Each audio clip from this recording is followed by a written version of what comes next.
Mark Twain, born Samuel Langhorne Clemens on November 30, 1835, in the tiny village of Florida, Missouri, emerged as one of the most iconic figures in American literature and culture.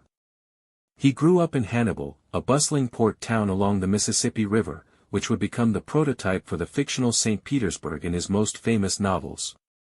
His early life was marked by both tragedy and exploration. His father died when Twain was just 11, and the young Samuel had to leave school to work and help support the family. He began as a printer's apprentice and later worked as a typesetter, contributing articles and humorous sketches to his brother Orion's newspaper.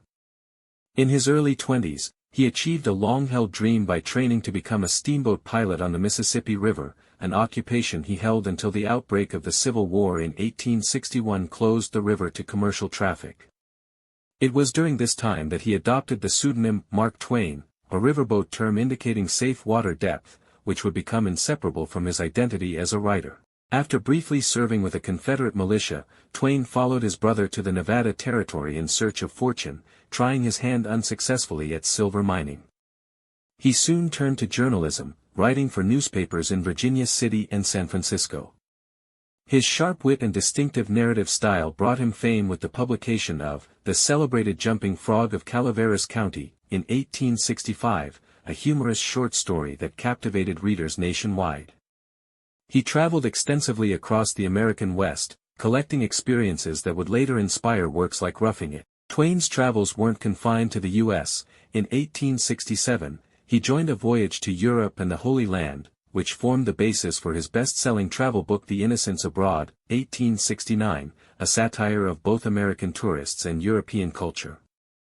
Twain married Olivia Langdon in 1870, a union that profoundly influenced his intellectual life and social circle.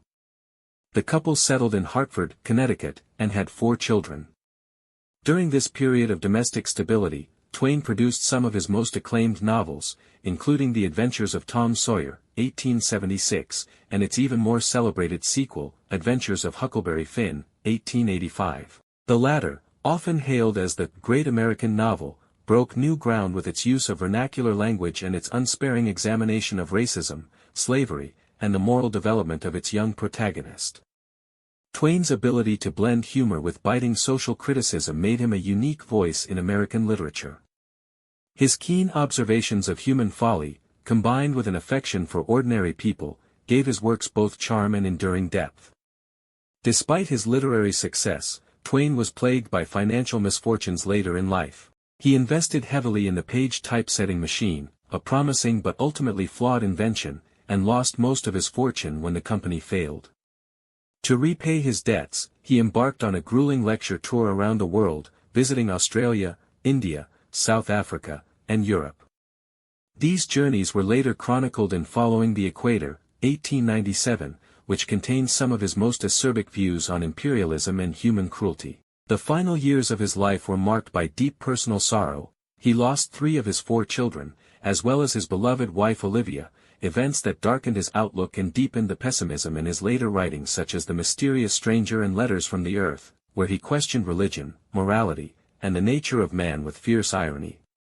Twain died on April 21, 1910, one day after Halley's Comet reached its closest point to Earth, a cosmic event he had predicted would mark both his birth and death. Widely mourned, Twain left behind a literary legacy that captured the complexity, contradictions, and humor of 19th-century America.